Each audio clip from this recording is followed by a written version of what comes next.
নীতিৰে ৰাজ্যত পুনৰ চলিব বুলডোজাৰ। এইবাৰ লখিমপুৰত প্ৰশাসনে সংস্থাপন দিয়া কেইবাটাও পৰিয়াললৈ আহিল উচ্ছেদৰ জাননী। অবৈধ বেদখলকাৰী আখ্যা দি এতিয়া উচ্ছেদৰ জাননী দিয়াক লৈ লখিমপুৰত হাহাকাৰ পৰিস্থিতিৰ সৃষ্টি হৈছে। লখিমপুৰৰ পাভ সংৰক্ষিত বনাঞ্চলত পুনৰ চলিব প্ৰশাসনৰ উচ্ছেদ অভিযান আৰু 15 দিনৰ ভিতৰত এতিয়া পৰিয়ালসমূহক বনাঞ্চলৰ ভূমি এৰি যাবলৈ এতিয়া প্ৰশাসনৰ ফালৰ পৰা নিৰ্দেশ দিয়া হৈছে। জনাইছো এটা গুৰুত্বপূৰ্ণ খবৰ, দয়া নাই ক্ষমা নাই নীতিৰে লখিমপুৰত পুনৰ চলিব বুলডোজাৰ। প্ৰশাসনে সংস্থাপন দিয়া কেইবাটাও পৰিয়াললৈ আহিল পুনৰ উচ্ছেদৰ জাননী। অবৈধ বেদখলকাৰী আখ্যা দি উচ্ছেদৰ জাননী দিয়াক লৈ এতিয়া হাহাকাৰ অৱস্থাৰ সৃষ্টি হৈছে লখিমপুৰত। লখিমপুৰৰ পাভ সংৰক্ষিত বনাঞ্চলত পুনৰ চলিব প্ৰশাসনৰ উচ্ছেদ অভিযান। 15 দিনৰ ভিতৰত বনাঞ্চলৰ ভূমি এৰি যাব লাগিব পৰিয়ালকেইটাই। এটা গুৰুত্বপূৰ্ণ খবৰ, লখিমপুৰত পুনৰ চলিব প্ৰশাসনৰ উচ্ছেদ অভিযান। জাননী লাভ কৰাৰ পিছতে এতিয়া পৰিয়ালকেইটাৰ মাজত হাহাকাৰ অৱস্থাৰ সৃষ্টি হৈছে। 3 বছৰ পূৰ্বে একেটা স্থানতে উচ্ছেদ চলাই মুকলি কৰা হৈছিল বহু হেক্টৰ ভূমি। তাৰ পিছতে জিলা প্ৰশাসনে নিৰ্ধাৰণ কৰি দিয়া মাটিতে আছিল পৰিয়ালকেইটা। এইসকল লোকলৈকে পুনৰ আহিল এতিয়া প্ৰশাসনৰ উচ্ছেদৰ জাননী। প্ৰশাসনৰ পৰা উচ্ছেদৰ জাননী লাভ কৰাৰ পিছতে এতিয়া পৰিয়ালসমূহৰ মাজত হাহাকাৰ পৰিস্থিতিৰ সৃষ্টি হৈছে। পুনৰ জনাইছো এটা গুৰুত্বপূৰ্ণ খবৰ, দয়া নাই ক্ষমা নাই নীতিৰে ৰাজ্যত পুনৰ চলিব প্ৰশাসনৰ উচ্ছেদ অভিযান।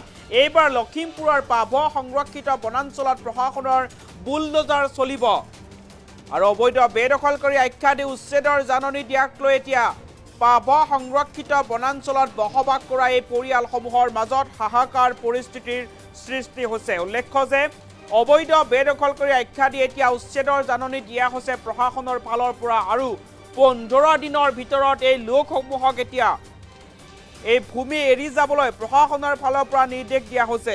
উল্লেখ কৰিব লাগিব যে 3 বছৰৰ পূৰ্বে একেটা স্থানতে উচ্ছেদ চলাই বহু হেক্টৰ ভূমি মুকলি কৰা হৈছিল আৰু তাৰ পিছত জিলা প্ৰশাসনে উচ্ছেদিত পৰিয়ালকেইটাক দিছিল নিৰ্ধাৰিত ভূমি আৰু নিৰ্ধাৰিত ভূমিতে এই পৰিয়ালসমূহে বসবাস কৰি আছিল। কিন্তু এতিয়া ক'ব লাগিব যে পুনৰ এতিয়া প্ৰশাসনৰ ফালৰ পৰা উচ্ছেদৰ জাননী আহিছে। 15 দিনৰ ভিতৰত এই পৰিয়ালসমূহক এতিয়া ঘৰ খালী কৰিবলৈ নিৰ্দেশ দিয়া হৈছে আৰু তাৰ পিছতেই পাভ সংৰক্ষিত বনাঞ্চলত বসবাস কৰা এই পৰিয়ালসমূহৰ মাজত এতিয়া হাহাকাৰ পৰিস্থিতিৰ সৃষ্টি হৈছে। মন্তব্য আছে, মন্তব্য আগবঢ়াইছো।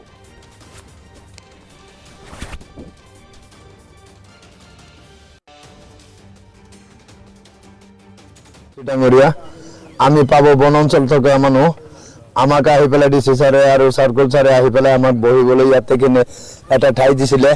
এইখিনি সিহঁতে আমাক আপোনালোকে ইয়াতে বহক, আপোনালোকৰ সুবিধা পাতি আমি কৰিম সেইখিনি কৈ পেলাই আজি 3 বছৰ গুজৰি গ'ল। আজি 3 বছৰৰ ভিতৰত দিম কৈ পেলাই আমাক ৰাখিছে। এতিয়া ইতিমধ্যে আহি পেলাই আমাক ডিপো ছাৰৰ আৰু লেণ্ডাৰ ছাৰৰ তৰফৰ পৰা আমাক এটা নোটিছ জাৰি কৰিছে যে 15 দিনৰ ভিতৰত ইয়াত খালী কৰি দিব লাগে। আমি খালী কৰি ক'ত যাম? আমাৰ কোনো জেগা থাকিলে আমি এনেকৈ কুকুৰ মেকুৰীৰ লগত নিচিনা থাকোঁ নেকি? আমি ইয়াত যেনেকৈ আছোঁ কুকুৰ মেকুৰীৰ নিচিনা আছোঁ, আমাৰ কোনো যাবলৈ জেগা নাই, আমাৰ কোনো অনুষ্ঠান নাই, আমাৰ কোনো বাসস্থান নাই। ইয়াত যিখিনি মানুহ আছোঁ এতিয়া বৰ্তমান পানী হৈ গ'ল। এই বাৰিষাত আমি যে উঠি পেলাই যাম, আমি ক'ত যাম? কিছুমান মানুহ ঘৰতে নাই, কাম চাম কৰি পেলাই যেনে তেনে দিন হাজিৰা কৰি পেলাই ল'ৰা ছোৱালী লৈ পেলাই কুকুৰ মেকুৰীৰ নিচিনা আছে। গতিকে আপোনালোকে এইটো এটা উপায় কৰক, নহ'লে ইয়াত গুলিয়াই মাৰক, নহ'লে কি কৰে কৰিব। আমি কিন্তু যাবলৈ জেগা নাই, আমাৰ যাবলৈ কোনো জেগাত জেগা নাই। আমাৰ যদি যাবলৈ ঠাই থাকিলেহেঁতেন, আমাৰ পাভ বনাঞ্চলত 400 ঘৰমান মানুহ আছিলে, চবখিনি গুচি গ'ল। চবখিনি যাবলৈ জেগা আছে, সিহঁতে নিজে নিজে গুচি গ'ল। আমাৰ এইখিনি যিকেইটা মানুহ আছে এইকেইটা মানুহৰ কোনো ঠাই নাই, কোনো যাবলৈ জেগা নাই। এইটো আমাৰ উপায়ুক্ত মহোদয়, আপুনি এইটো আমাৰ কাৰণে অলপ চিন্তা কৰিব। মাননীয় মুখ্যমন্ত্ৰী ডাঙৰীয়া, আমি পাব বনাঞ্চল থকা মানুহ, আমাক আহি পেলাই ডিচি ছাৰে আৰু চাৰ্কল। লখিমপুৰ জিলা পাভ সংৰক্ষিত বনাঞ্চল, মানে আমি যাক পাভ ৰিজাৰ্ভ বুলি গম পাওঁ। ইয়াত 3 বছৰমান আগত 2022 চনতে ইয়াত উচ্ছেদ হৈছিলে আৰু সেই মানুহখিনিক লখিমপুৰ জিলা প্ৰশাসন তথা অসম চৰকাৰে এটা নিৰ্দিষ্ট ঠাই বাছি দিছিলে ইয়াত শিবিৰ কৰি থাকিবৰ কাৰণে। বৰ্তমান সময়ত আকৌ সেই মানুহখিনিকে অবৈধ দখলকাৰী হিচাপে জাননী প্ৰেৰণ কৰা হৈছে এই শিবিৰত থকা মানুহখিনিক যে এইখিনি উচ্ছেদ কৰা হ'ব, খালী কৰিব লাগে 15 দিনৰ ভিতৰত। কেনেকুৱা 43 ঘৰ মানুহ আছে ইয়াত, এই মানুহখিনিক অবৈধভাৱে দখল কৰিছে বুলি ইতিমধ্যে জাননী প্ৰেৰণ কৰিছে। কিমানখিনি কাণ্ড জ্ঞান নথকা আৰু নাটক কৰি থকা দেখা পৰিলক্ষিত হৈছে যে যিবিলাক মানুহক প্ৰশাসনে আৰু অসম চৰকাৰে ইয়াত বহিবলৈ দিছিলে উচ্ছেদন হোৱাৰ পিছত, যে এই মানুহখিনি ইয়াত থাকি মেলি ইয়াত মানে শিবিৰ পাতি থাকিব কাৰণে দিয়া হৈছিলে, সেই সময়ত সুমিত ছাত্ৰমন আমাৰ জিলা আয়ুক্তই আয়ুক্তৰ দ্বাৰা ইয়াত দিয়া হৈছিলে, সেই মানুহখিনিক এতিয়া অবৈধ দখলকাৰী বুলি ইয়াত মানে উল্লেখ কৰি নোটিছ প্ৰেৰণ কৰিছে উচ্ছেদ কৰিবৰ কাৰণে।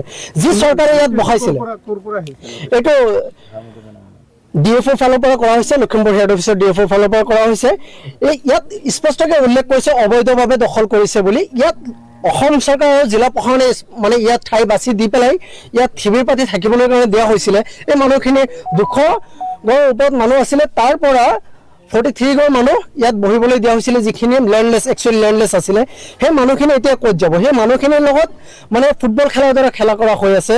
যিবিলাক মানুহ আজি 3 বছৰ আগৰ পৰা ইয়াত শিবিৰ পাতি থাকিব দিয়া হৈছিলে, সেই মানুহখিনিক এতিয়া উচ্ছেদ কৰিবৰ কাৰণে আকৌ যি ষড়যন্ত্ৰ মুছলমান মানুহৰ নামত যি ষড়যন্ত্ৰ কৰা হৈ আছে এই বিজেপি গভৰ্ণমেণ্টৰ দ্বাৰা শোষণ কৰা হৈছে, এই মানুহখিনি অন্ন বস্ত্ৰ বাসস্থানৰ যি অধিকাৰ আছে ইয়াৰ পৰা বঞ্চিত কৰা হৈছে। এই মানুহখিনিক অনতিপলমে অসম চৰকাৰে বেলেগ স্থানত স্থানান্তৰ কৰি পেলাই ইয়াৰ পৰা যদি উচ্ছেদ কৰিব লাগে অন্য স্থানত মাটি দি পেলাই তাত বসবাস কৰিবৰ কাৰণে উপযুক্ত মাটি দিয়াৰ কাৰণে আমি দাবী জনাইছোঁ আমচুৰ ফালৰ পৰা। মুখ্যমন্ত্ৰীয়ে কৈ আছে যে উচ্ছেদ কৰা লোকসকলক আচলতে ভূমি প্ৰদান কৰি আছে, এই ক্ষেত্ৰত কি ক'ব? ইয়াততো তেনেকুৱা দেখা নাই। হয়, মুখ্যমন্ত্ৰী চাহাবে যদিও কৈ আছে যে উচ্ছেদ কৰা মানুহক ভূমি প্ৰদান কৰা হ'ব বা হৈ আছে, কিন্তু ইয়াতো আমাক কৈছিলে 3 বছৰ আগত যে ভূমি প্ৰদান কৰা হ'ব, আৰু সেইমতে আমাৰ DCA আৰু চাৰ্কুল অফিচাৰসকলে বিভিন্ন ঠাইত মাটি দেখিছিলে এই মানুহখিনিক শ্বিফ্ট কৰিবৰ কাৰণে আৰু ভূমি দিয়াৰ কাৰণে। সেই সময়ত বাৰিষা বতৰ থকাৰ কাৰণে মাটিৰ উপযুক্ত বাসস্থানৰ কাৰণে মাটি উপযুক্ত নথকাৰ কাৰণে সেই সময়ত মাটি দিব পৰা নাছিলে। পৰৱৰ্তী সময়ত দিম বুলি কৈ পেলাইও মানুহবিলাকক ইয়াত ৰাখিছে। এতিয়া আকৌ ইয়াৰ পৰা উচ্ছেদ কৰাৰ কাৰণে নোটিছ প্ৰেৰণ কৰিছে। এইটো এটা ঘৃণনীয় আৰু নিন্দনীয় কাম। এইটো অসম চৰকাৰে এটা ৰাজনৈতিক ষড়যন্ত্ৰ, মানে 2026ৰ ৰাজনীতি পাৰ কৰিবৰ কাৰণে খালি যি টি ঠাইত মুছলমান মানুহ দেখিলেই অবৈধভাৱে সোমাইছে বুলি, অবৈধ দখলকাৰী বুলি নানান ধৰণৰ মন্তব্য কৰি পেলাই এটা ৰাজনৈতিক সেন্সেশ্যন ক্ৰিয়েট কৰাৰ চেষ্টা কৰিছে।